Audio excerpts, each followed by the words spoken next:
श्री राम जय जय राम, श्री राम जय जय राम। ओम श्री गणेशाय नमः, ओम श्री गुरुवे नमः, ओम श्री सीतारामचंद्राभ्यां नमः, ओम उमा महेश्वराभ्यां नमः, ओम श्री एकादशी दशेश्वराम दर्काशयते नमः। शांताकारं भुजगशयनं पद्मनाभं सुरेशं विश्वाधारं गगनसदृशं मेघवर्णं शुभांगं लक्ष्मीकान्तं कमलनयनं योगिभिर्ध्यानगम्यं वन्दे विष्णुं भवभयहरं सर्वलोकैकनाथं। यं ब्रह्मा वरुणेन्द्ररुद्रमरुतः शृण्वन्तो दिव्यैस्तवै वेदैः साङ्गपदक्रमोपनिषदैर्गायन्ति यं साम्यगा ध्यानावस्थितद्गतेन मनसा पश्यन्ति यं योगिनो यस्यान्तं न विदुषुरासुरगणा देवाय तस्मै नमः। नीलाम्बुजश्यामलकोमलाङ्गं सीतासमारोपितवामभागं पाणो महासायकचारुचापं नमामि रामं रघुवंशनाथं। लोकाभिरामं रणरङ्गधीरं राजीवनेत्रं रघुवंशनाथं। कारुणरूपं करुणाकरं तं श्रीरामचन्द्रं शरणं प्रपद्ये। आपदामापहर्तारं दातारं सर्वसम्पदां लोकाभिरामं श्रीरामं भूयो भूयो नमाम्यहं। वंशे विभूषितकरान्नवनीरदाभात् पीताम्बरात् हृणबिम्बफलाधरोष्ठात् पूर्णेन्दुसुन्दरमुखात् अरविन्दनेत्रात् कृष्णात् परं किमपि तत्त्वमहं न जाने। भवानी शङ्करो वन्दे श्रद्धा विश्वासरूपिणो याभ्यां विना न पश्यन्ति सिद्धा स्वान्तस्तमीश्वरम्। मनोजवं मारुतुल्यवेगं श्रीन्द्रियं बुद्धिमतां वरिष्ठं वातात्मजं वानरयूथमुख्यं श्रीरामदूतं शरणं प्रपद्ये। मूकं करोषि वाचालं पङ्गुं लङ्घयते गिरिं यत्कृपातमहं वन्दे परमानन्दमाधवम्। गुरुर्ब्रह्मा गुरुर्विष्णु गुरुर्देवो महेश्वरः गुरुसाक्षात् परब्रह्म तस्मै श्रीगुरुवे नमः। अज्ञानान्धकारस्य ज्ञानाञ्जनशलाकया चक्षुरुन्मीलितं येन तस्मै श्रीगुरुवे नमः। श्रीराम जय राम, श्रीराम जय जय राम। सत्संग क्रम में आज श्रीमद्भगवद्गीता के अध्याय 18 का कथन श्रवण चल रहा है, जिसमें आज 21वें श्लोक से आगे का वर्णन हो रहा है, जिसमें जो है भगवान जो है राजस ज्ञान का वर्णन करते हैं। हाँ, सात्विक ज्ञान का वर्णन हुआ, अब राजस ज्ञान के विषय में बताते हैं कि पृथक्त्वेन तु यद् ज्ञानम नाना भावान् पृथग् विधान वेत्ति सर्वेषु भूतेषु तज्ज्ञानम विद्धि राजसम। कहते हैं कि जो ज्ञान जो है, अर्थात जिस ज्ञान के द्वारा मनुष्य संपूर्ण प्राणियों में अलग अलग अनेक भावों को अलग अलग रूप से जानता है, उस ज्ञान को तुम राजस समझो। हाँ, जिसमें भेद दिखाया जा रहा है। पृथक तेन तु यद ज्ञानम नाना भावान पृथक विधान। हाँ, तो राजस ज्ञान में राग की मुख्यता होती है। रजो रागात्मकम विद्धि, गीता के 14वें अध्याय के 7वें श्लोक में कहा गया है, रजो रागात्मकम रागात्मकम वृद्धि। तो राग का यह नियम है, क्या है कि वह जिसमें आ जाता है उसमें किसी के प्रति जो है वो आसक्ति अप्रियता प्रियता जो है पैदा करा देता है, और किसी के प्रति द्वेष पैदा करा देता है। राग के कारण राग और द्वेष, राग किसी से हो जाता है तो किसी के प्रति द्वेष हो जाता है। हाँ, तब इस राग के कारण जो क्या होता है कि जब राग, इस राग और द्वेष के कारण ही, इस राग के कारण ही मनुष्य जो है देवता, यक्ष, राक्षस, पशु, पक्षी, कीट, पतंग, वृक्ष, लता आदि जितने भी चराचर प्राणी हैं, उन प्राणियों की विभिन्न आकृति, स्वभाव, नाम, रूप, गुण आदि को लेकर राजस ज्ञान वाला मनुष्य उनमें रहने वाली एक ही अविनाशी आत्मा को तत्व से अलग अलग समझता है। अवेति सर्वेषु भूतेषु तज्ज्ञानम विद्धि राजसम। तब इसी तरह जिस ज्ञान से मनुष्य जो है अलग अलग शरीर में अंतःकरण, स्वभाव, इंद्रियां, प्राण आदि के संबंध में प्राणियों को भी अलग अलग मानता है, वह ज्ञान जो है राजस कहलाता है। राजस ज्ञान में जड़ चेतन का विवेक नहीं होता है। अब जो है राजस ज्ञान में क्या होता है, जड़ चेतन का विवेक नहीं होता है कि जड़ अलग है चेतन अलग है, दोनों को एक मान लेते हैं। तो राग द्वेष में पड़े रहते हैं। अब आगे तामस ज्ञान क्या है, तामस ज्ञान का वर्णन कर रहे हैं। यत्तो कृष्ण वधिकस्मिन् कार्ये सक्तमा हेतुकम अनत्वार्थम बदल्पम चा तत्तामसमुदाहृतम। कहते हैं कि जो ज्ञान जो है एक कार्य रूप शरीर में ही संपूर्ण की तरह आसक्त है, तथा जो है युक्ति रहित वास्तविक ज्ञान से रहित और तुच्छ है, वह जो है वो तामस कहा गया है। यत्तु कृष्ण वदत्येकम अस्मिन् कार्ये सक्तम। तो कहते हैं कि तामस मनुष्य जो है एक ही शरीर में संपूर्ण की तरह आसक्त रहता है, अर्थात उत्पन्न और नष्ट होने वाले इस जो पांच भौतिक शरीर है, तो जो उत्पन्न और नष्ट होने वाला जो ये पांच भौतिक शरीर है, इस पांच भौतिक शरीर को ही अपना स्वरूप मानता है। और वह मानता है कि मैं ही छोटा बच्चा था, मैं ही जवान हूँ और मैं ही बूढ़ा हो जाऊँगा, मैं भोगी बलवान और सुखी हूँ और मैं धनी और बड़े कुटुंब वाला हूँ, मेरे समान दूसरा कौन है, इत्यादि ऐसी जो मान्यता जो है मूढ़ता के कारण होती है।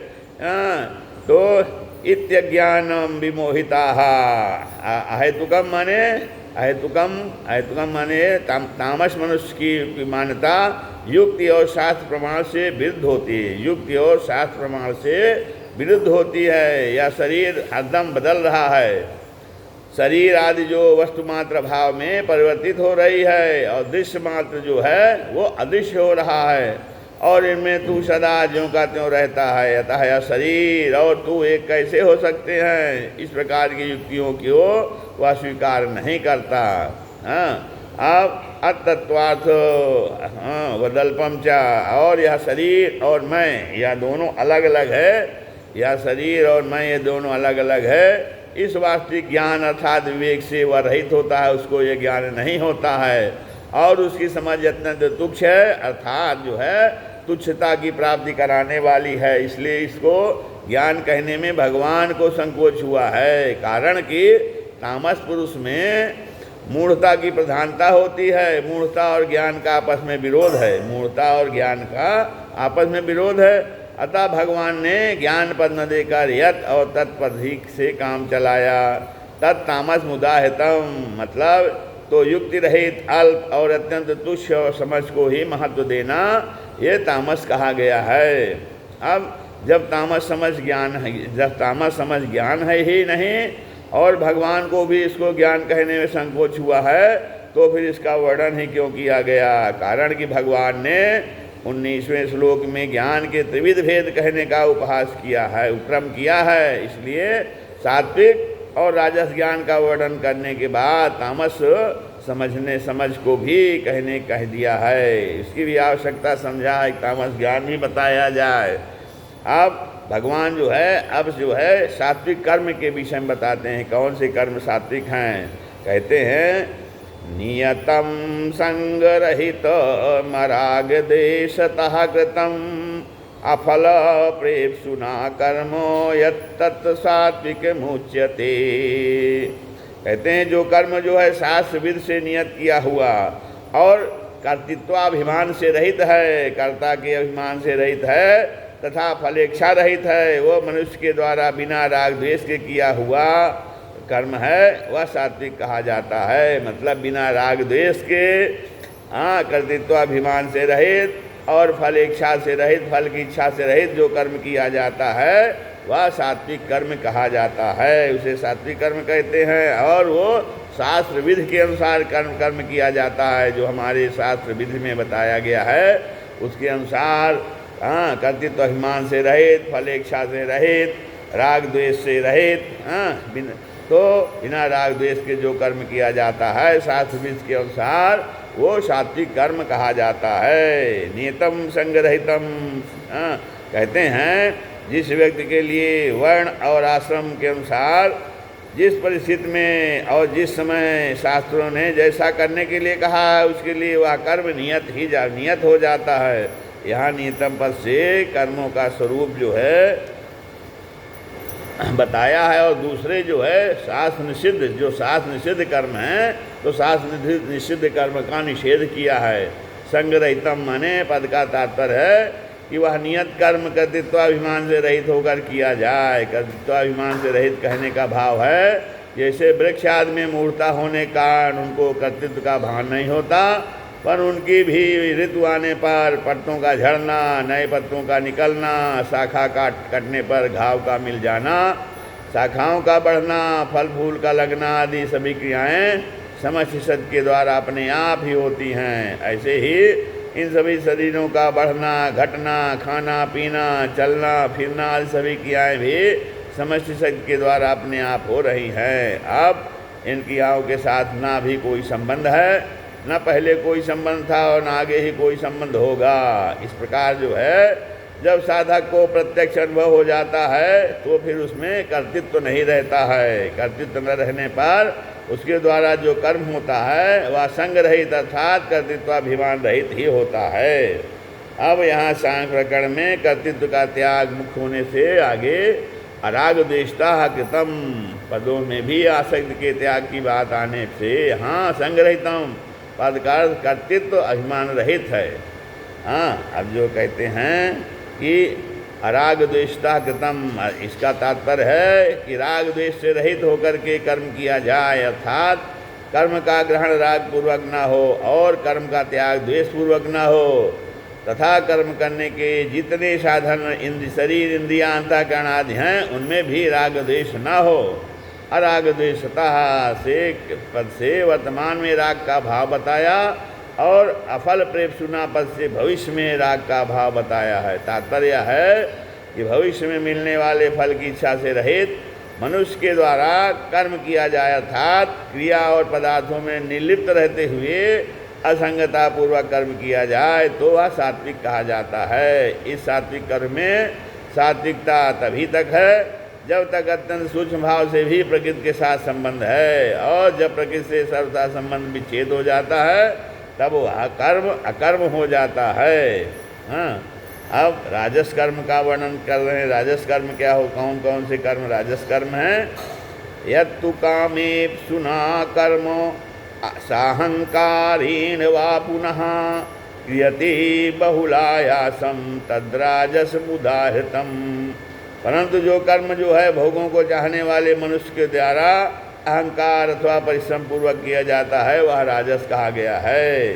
यत्तु कामेप्सुना कर्म, हम कर्म करेंगे तो हमें पदार्थ मिलेंगे, सुख आराम मिलेगा, भोग मिलेंगे, आदि आदर सम्मान बढ़ाई मिलेगी आदि फल की इच्छा वाले व्यक्ति के द्वारा कर्म किया जाए। हाँ, साहंकारेण, लोगों के सामने कर्म करने से लोग देखते हैं और वाह वाह करते हैं तो अभिमान आता है, और जहाँ लोग सामने नहीं होते वहाँ एकांत में कर्म करने से दूसरों के अपेक्षा अपने में विलक्षणता विशेषता देखकर अभिमान आता है। जैसे दूसरे आदमी हमारी तरह सुचारू रूप से सांगोपार कार्य नहीं कर सकते, हमारे में काम करने की जो योग्यता विद्या चतुरता आदि है वह हर एक आदमी में नहीं मिलेगी। हम जो भी काम करते हैं उसकी बहुत ही ईमानदारी से और जल्दी करते हैं आदि आदि। इस प्रकार अहंकार पूर्वक किया गया कर्म राजस कहलाता है। वह पुनः आगे भविष्य में मिलने वाले फल को लेकर फलेच्छा पूर्वक जो है कर्म किया जाए अथवा वर्तमान में अपनी विशेषता को लेकर अहंकार पूर्वक कर्म किया जाए तब इन दोनों भावों में से एक भाव होने पर भी वह कर्म राजस हो जाता है। अब यह बताने के लिए वहाँ वह पुनः पद आया है। तात्पर्य है कि फलेच्छा और अहंकार इन दोनों में से जब एक भाव होने पर भी कर्म राजस हो जाता है तब दोनों भाव होने पर वह कर्म राजस हो ही जाएगा। क्रियते बहुलायासम, हाँ, तो कर्म करते समय हर एक व्यक्ति के शरीर में परिश्रम तो होता ही है, पर जिस व्यक्ति में शरीर के सुख आराम की इच्छा मुख्य होती है उसको कर्म करते समय शरीर में ज़्यादा परिश्रम मालूम देता है, और जिस व्यक्ति में कर्मफल की इच्छा तो मुख्य है, पर शारीरिक सुख आराम की इच्छा मुख्य नहीं है, अर्थात सुख आराम लेने की स्वाभाविक ही प्रकृति नहीं है, उसको कर्म करते हुए भी शरीर में परिश्रम नहीं मालूम देता। कारण कि भीतर में भोगों और संग्रह की जोरदार कामना होने से उसकी वृत्ति कामना पूर्ति की तरफ ही लगी रहती है, शरीर की तरफ नहीं। तात्पर्य है कि शरीर के सुख आराम की मुख्यता होने से फलेच्छा की अवहेलना हो जाती है, और फलेच्छा की मुख्यता होने से शरीर के सुख आराम की अवहेलना हो जाती है। और लोगों के सामने कर्म करते समय अहंकार जन सुख की खुराक मिलने से और शरीर के सुख आराम की मुख्यता न होने से राजस मनुष्य को कर्म करने में परिश्रम नहीं मालूम देता, परंतु एकांत में कर्म करते समय अहंकार जन सुख की खुराक न मिलने से और शरीर के सुख आराम की मुख्यता होने से राजस मनुष्य को कर्म करने में ज़्यादा परिश्रम मालूम देता है। तज ज्ञानम तद राजस मुदाहितम, तो ऐसे फल की इच्छा वाले मनुष्य के द्वारा अहंकार और परिश्रम पूर्वक किया हुआ जो कर्म है वह राजस कहा गया है। हाँ, अब जो है राजस कर्म के बाद जो है तामस कर्म का वर्णन करते हैं। हाँ, अनुबंधम क्षयम हिंसा मनवेक्ष च पौरुषम मोहादारभ्यते कर्मो यत्ततामस मुच्यते। कहते जो कर्म परिणाम हानि हिंसा और सामर्थ्य को न देखकर मोहपूर्वक आरंभ किया जाता है वह तामस कहा जाता है। अनुबंधम माने जिसको फल की कामना होती है वह मनुष्य तो फल प्राप्ति के लिए विचार पूर्वक कर्म करता है, परंतु तामस मनुष्य में मूर्ता की प्रधानता होने से वह कर्म करने में विचार करता ही नहीं। इस कार्य को करने से मेरा तथा दूसरे प्राणियों का भी और परिणाम में नुकसान होगा, कितना हित होगा, इस अनुबंध अर्थात परिणाम को न देखकर वह कार्य आरंभ कर देता है तामस मनुष्य। और क्षयम माने इस कार्य को करने से अपने और दूसरे के शरीरों की कितनी हानि होगी, धन और समय का कितना खर्चा होगा, इससे जो है दुनिया में मेरा कितना अपमान निंदा तिरस्कार होगा, मेरा लोक परलोक जो है वो बिगड़ जाएगा आदि नुकसान को न देखकर ही वह कार्य आरंभ कर देता है। हिंसाम, इस कर्म से कितने जीवों की हिंसा होगी, कितने शेष व्यक्तियों के सिद्धांतों और मान्यताओं की हत्या हो जाएगी, दूसरे मनुष्यों की मनुष्यता की कितनी भारी हिंसा हो जाएगी, अभी के और भावी जीवों के शुद्ध भाव आचरण वेशभूषा खान पान आदि की कितनी भारी हिंसा हो जाएगी, तो इससे मेरा और दुनिया का कितना अधापतन होगा आदि हिंसा को न देखकर ही यह कार्य आरंभ कर देता है।